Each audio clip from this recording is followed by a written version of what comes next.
Good morning students. First of all happy new year to all of you. आज हम friction chapter करेंगे statics book का। Friction होती क्या है पहले तो हमें पता होना चाहिए। फ्रिक्शन होती क्या है? देखो बेटा, हम ज़मीन पे चलते हैं, ठीक है।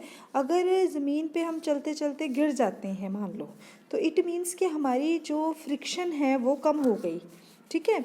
फ्रिक्शन होती है जैसे टायर, आपने कभी देखा गाड़ी का टायर कभी भी प्लेन स्मूथ नहीं होता, उसके ऊपर जिगजैग जिगजैग कुछ ना कुछ खुरदरा सा बना होता है। ये जो खुरदरी चीज़ होती है ये हमें धरती से गिरने से बचाती है, ठीक है। हमारी अगर हम चप्पल देखते हैं कभी, तो हम वो चप्पल लेते हैं जो नीचे से प्लेन ना होके उसके ऊपर कोई ना कोई दरदरा डिज़ाइन बना हो, जिसकी वजह से फ्रिक्शन बढ़ जाती है। फ्रिक्शन होता है वैसे मतलब होता है अड़चन, ठीक है। मतलब गिरने में अड़चन आ जाती है तो हम लोग बच जाते हैं गिरने से, दैट इज़ फ्रिक्शन, ठीक है। फ्रिक्शन क्या है? If two bodies are in contact with each other then the property of roughness of the body by virtue of which a resisting force is exerted between them at their point of contact to prevent one body sliding on the other is called friction।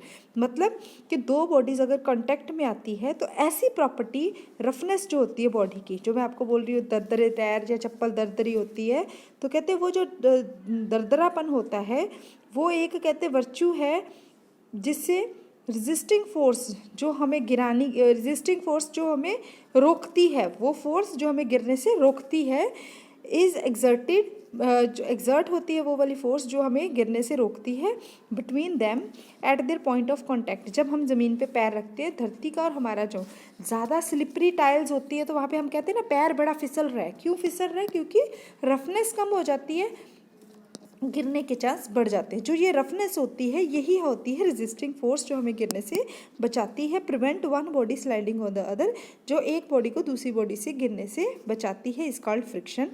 Kind of friction तीन तरह की होती है: limiting friction, statistical friction और dynamical. Limiting जैसे मैं बोल रही हूँ वो दरदरापन जो हमें गिरने से बचाता है, दैट इज स्टैटिकल फ्रिक्शन। जैसे हम गाड़ी की ब्रेक लगाते थे, एकदम स्टैटिक फ्रिक्शन हो जाती है, गाड़ी आगे हिल भी नहीं पाती, चल नहीं सकती, that is statistical friction. Dynamical friction जैसे हम काई ज़मीन पे उग गई है, बहुत स्लिपरी हो गई है जगह, हम वहाँ पे चल रहे हैं, डायनामिकल है तो बॉडी क्या हो जाती है? Slide over the other than friction exerted is called dynamic friction. जब हम वहाँ से गिर जाते हैं, that is three kind of frictions. आगे बेटा इनकी प्रॉपर्टीज़ दी हुई है, लॉ ऑफ लिमिटिंग का, स्टैटिस्टिकल का, डायनामिकल का, ये आप लोग पढ़ लेना। अगर नहीं क्लियर होगा तो मैं आपको क्लियर करवा दूँगी, ठीक है। तो फ्रिक्शन का angle of friction and coefficient of friction, mu हम लेते हैं। कहते हैं when the equilibrium is limiting, if the friction and the normal reaction be compounded into one as force, the angle which this force make with the normal is called the angle of friction. देखो ये एक चीज़ है, ठीक है। इसका यहाँ पे मान लो कुछ खड़ा है, इसका नॉर्मल रिएक्शन ऊपर को जा रहा है, ये फोर्स जो इस पर लग रही है, ठीक है, ये फोर्स ऐसे करके यहाँ पे एक पार्टिकल, ये एक ज़मीन की समतल सतह है जहाँ पे पार्टिकल चल रहा है, ये फोर्स जो इसके ऊपर लग रही है, ठीक है, दैट इज़ फोर्स एस। इसका यहाँ पे एक नॉर्मल रिएक्शन आएगा, ठीक है। और ये जो एंगल बनता है फोर्स का और नॉर्मल रिएक्शन का, लेमडा, इसको हम क्या बोलते हैं? एंगल ऑफ फ्रिक्शन, ठीक है। तो ये जो म्यू आर यहाँ पे जो फोर्स है, ठीक है, फोर्स ऑफ फ्रिक्शन बोलते हैं इसको हम, ठीक है। ये होती है फोर्स ऑफ फ्रिक्शन, ये होती है नॉर्मल रिएक्शन, और एस होता है इसका रिजल्टेंट, इन दोनों का रिजल्टेंट होता है, ठीक है। अब अगर हम एस को रिजॉल्व करते हैं मान लो, ठीक है, इस लैम्डा के साथ रिजॉल्व करते हैं तो एस, क्योंकि लैम्डा इस पॉइंट पे है तो S cos lambda is equals to R के आ जाएगा, इसके इक्वल आ जाएगा। और इधर को रिजॉल्व करेंगे तो यहाँ पे क्योंकि लेमडा यहाँ पे है तो ये क्या आ जाएगा? Sine theta. S sine lambda equals to mu R के आ जाएगा। इसकी रिजॉल्व यहाँ पे आ जाएगा, इसका रिजॉल्व यहाँ पे आ जाएगा, ठीक है। इन दोनों को डिवाइड कर देते हैं हम, एस साइन लेमडा को और एस कॉज लेमडा को, equals to mu R divided by R, ठीक है। आर सेम रहेगा, यहाँ पे मैंने एक छोटा लिख दिया, सॉरी, यहाँ पे आर सेम रहेगा, आर से आर कैंसिल, एस से एस कैंसिल, तो 10 लेमडा किसके इक्वल आ गया? हमारे पास म्यू के इक्वल आ गया, ठीक है। तो ये क्या आ गया? Coefficient of friction. इसको हम क्या बोलते हैं? कोफिशिएंट ऑफ फ्रिक्शन, जो हमने अभी यहाँ पे फाइंड करना था। एंगल ऑफ फ्रिक्शन लेमडा है और कोफिशिएंट ऑफ फ्रिक्शन हमारा म्यू आ गया, ठीक है। अगर हम इन दोनों को प्लस कर देते हैं, यहाँ पे आ जाएगा एस स्क्वायर कॉस स्क्वायर और साइन स्क्वायर 1 बन जाएगा, cos square lambda plus sine square lambda is equals to R square plus mu R square. ठीक है, तो आर स्क्वेयर मैं यहाँ से कॉमन ले लूँगी, 1 प्लस म्यू आ जाएगा। ठीक है, इधर एस स्क्वेयर इंटू 1 आ जाएगा। ठीक है, तो अगर मैं इसका सॉरी नेगेटिव फोर्स को वो करके अंडर रूट कर देंगे तो एस इज इक्वल्स टू किसके आ जाएगा, आर 1 प्लस म्यू का, ये म्यू का भी स्क्वायर होगा सॉरी यहाँ पे, और यहाँ पे अंडर रूट आ जाएगा। ठीक है, प्लस माइनस में आता है तो हमें इसको हम ये आज मैंने आपको पहले बताया एस क्या है, रिजल्टेंट फोर्स है। तो रिजल्टेंट किसके इक्वल आ गया हमारा, R under root 1 plus mu का स्क्वायर। ठीक है, 1 प्लस म्यू का स्क्वायर। ठीक है, तो ये आ गया हमारे पास एंगल ऑफ फ्रिक्शन और कोफिशिएंट ऑफ फ्रिक्शन, और जो हमारा क्या बोलते हैं उसको रिजल्टेंट है वो भी आ गया हमारे पास। नेक्स्ट फर्स्ट आर्टिकल हमने कर लिए। सेकंड आर्टिकल में है find the least force necessary to drag a body along a rough horizontal plane. कहते हैं ये एक रफ हॉरिजेंटल, उसी तरह बेटा एक ये प्लेन फोर्स जा रही है, अब बॉडी इधर को जा रही है। ठीक है, ये इसका आ जाएगा हमारे पास म्यू आर आ गई फ्रिक्शन। ठीक है, अब फ्रिक्शन म्यू आर आ गई है, ये इसका नॉर्मल रिएक्शन है, ये जो फोर्स चल रही है इस पर पी इंक्लाइंड, अब थीटा एंगल बना रहा है। ठीक है, इसके साथ हॉरिजेंटल प्लेन के साथ बना रहा है ना, तो along a rough horizontal plane. ठीक है, अब इसको फिर से रिजॉल्व करेंगे, पी ये है cos theta is equals to mu R आ जाएगा, R sine theta sorry P sine theta is equals to R क्या आ जाएगा, ये एक्स एक्सिस है तो इसको कॉस थीटा आ जाएगा, इधर वाई एक्सिस को साइन थीटा आ जाएगा। अब ये डब्ल्यू इसका वेट है, ये जो पार्टिकल है इसका वेट भी नीचे को आ रहा है, तो ये भी हम इसमें ऐड करेंगे। तो ये कैसे इस तरह से है हमारे पास एक डायग्राम, ये आ जाएगा आर, ये आ जाएगा हमारे पास पी, ये एंगल थीटा, ये म्यू आर। ठीक है, और ये हमारे पास डब्ल्यू जो है वेट आ गया। ठीक है, तो अगर हमने इसको रिजॉल्व किया ए पी को, तो पी कॉस थीटा किसके इक्वल आ गया, म्यू आर के। ठीक है, 1 सेकेंड, म्यू आर के इक्वल आ गया हमारे पास, और अब हमारा ये म्यू आर के इक्वल आ गया।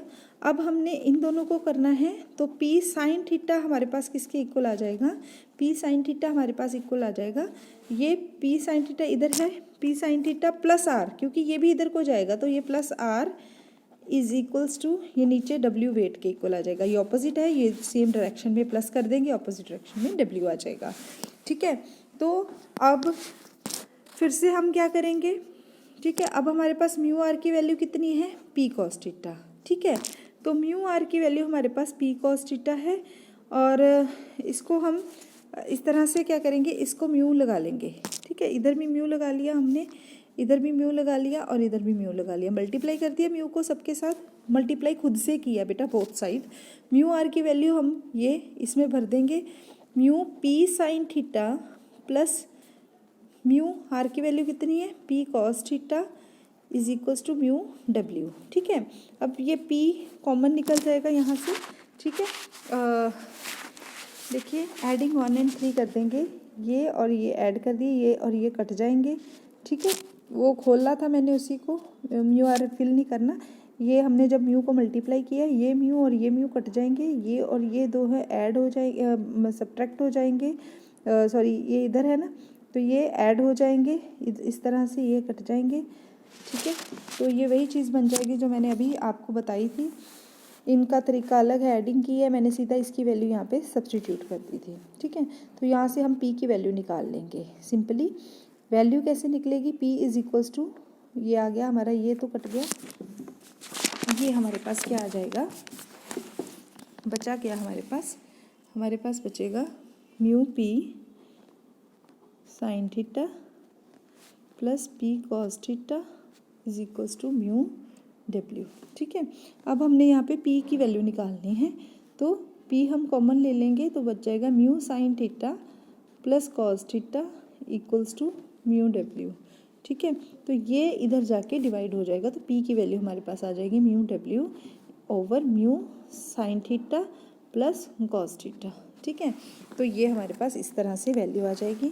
अब म्यू डब्ल्यू है, तो म्यू हम पीछे आर्टिकल में कर चुके हैं कि म्यू किसके इक्वल है, tan लैम्डा के, क्योंकि ये क्या है, कोफिशिएंट ऑफ फ्रिक्शन है। ठीक है, तो कोफिशिएंट ऑफ फ्रिक्शन जो म्यू है उसकी वैल्यू tan लैम्डा है हमारे पास, ये देखिए हमने पीछे फाइंड की थी, tan lambda equals to mu. तो ये यहाँ पे हमने इसकी जगह tan लेमडा फिल कर दिया म्यू की जगह पे। तो इसको भी साइन ओवर कोस की फॉर्म में ले आए और ये हमारे पास बन गया cos theta cos lambda sine theta sine lambda. अब हमें पता है कि ये फॉर्मूला किसका होता है, कोस थीटा माइनस लैम्डा का। अब हमें इन्होंने बोला था लीस्ट फोर्स निकालनी है, नेसेसरी टू ड्रैग है, कि लीस्ट फ्रिक्शन कितनी हो कि जो हॉरिजेंटल पे है वो चीज़ गिरे ना। ठीक है, कम से कम कितनी हमारे पास फ्रिक्शन होनी चाहिए कि चीज़ गिरे ना। तो ये नीचे वाली चीज़ जो डिनोमिनेटर है ये हमने देखना है कि ये मैक्सिमम कब है।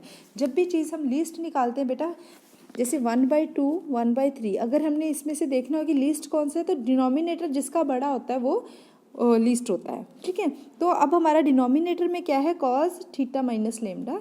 तो ये डिनोमिनेटर हमारा जब मैक्सिमम होगा तब उसकी फोर्स लीस्ट आएगी। तो ये मैक्सिमम कब होगा, जब हमने लीस्ट या मैक्सिमम चीज़ देखनी होती है, फ्रैक्शंस में चीज़ हो, मैक्सिमम और मिनिमम देखना है तो बेटा हमने डिनोमिनेटर चेक करना है, न्यूमिनेटर नहीं। तो डिनोमिनेटर जिसका मैक्सिमम होगा वो लीस्ट होगी। तो ये मैक्सिमम होता है जब इसकी वैल्यू 1 होती है। ठीक है, तो 1 कब होती है, कॉस 0 जब होता है। ठीक है, तो कॉस से cos cancel, theta minus lambda is equals to 0। ठीक है, तो theta is equals to lambda. तो कहते हैं जब ये angle of friction equals to angle of force के बन जाएगा। ठीक है, थीटा क्या था, इंक्लाइंड था ना, पी फोर्स का इंक्लिनेशन थी, तो जब वो उसके इक्वल आ जाएगा तब हम बोलेंगे कि वो क्या है। तो ये थीटा हम इस वैल्यू में फिल कर देंगे, इसमें फिल कर देंगे कि ये जब इक्वल हो जाएगा, इक्वल्स टू 1 हो जाएगा। तो फिर हमारे पास सिर्फ ये चीज़ बचेगी W साइन लैम्डा, कि वो फोर्स जब W साइन लैम्डा है, ये बच गया ना, P फोर्स जब W साइन लैम्डा है तब हमारी जो फोर्स है वो क्या होगी, लीस्ट होगी। ठीक है, तो आर्टिकल 3 करते हैं। आर्टिकल 3 में भी ऐसे ही है, एक प्लेन दिया हुआ है यहाँ पे। अब ये स्लाइडिंग प्लेन है, यहाँ पे एक पार्टिकल है जिसका वेट है, ये नॉर्मल रिएक्शन है उसका, ये फोर्स लग रही है P इस पॉइंट पे है। ठीक है, इस पॉइंट पे P फोर्स है और ये इसका म्यू आर जो है वो है फ्रिक्शन। ठीक है, तो इसी तरह से हमने इसको भी रिजॉल्व कर लिया। रिजॉल्व करना मैं आपको सिखा चुकी हूँ बेटा। अब इसमें W साइन थीटा, ठीक है, W को रिजॉल्व करेंगे क्योंकि ये चीज़ इसके, ये हमारा वाई एक्सिस बन रहा है और ये हमारा एक्स एक्सिस बन रहा है। ये थीटा एंगल इसके साथ बन रहा है, जो एंगल यहाँ पे होता है वही एंगल यहाँ पे होता है, ये आपने याद रखना। मैं आपको पिछली वीडियो में बता चुकी हूँ कि कैसे एंगल बनता है। ठीक है, तो ये मेरे ख्याल में मैंने कपल में या मूवमेंट में आपको बताया बेटा। तो ये थीटा एंगल इस थीटा एंगल के इक्वल होता है। तो यहाँ से हमने W साइन थीटा और यहाँ पे W कॉस थीटा, इस तरह से इसको रिजॉल्व कर लेना है। W कॉस थीटा जो है हमारा वो R और W इसके इक्वल आ जाएगा, और जो साइन थीटा है वो W म्यू आर के इक्वल आ जाएगा। इसी तरह साइन म्यू आर के इक्वल, कॉस थीटा आर के इक्वल, इनको डिवाइड करके हमने थीटा टैन थीटा हमारे पास म्यू है इक्वल्स टू टैन लैम्डा के आ जाएगा, theta is equals to lambda है, तो inclination of the plane is equal to the angle of the friction. ये इसमें इन्होंने बोला था आर्टिकल नंबर 3 में प्रूफ करने के लिए, तो वो हमारा हो गया। आर्टिकल नंबर 4 हम नेक्स्ट वीडियो में करेंगे।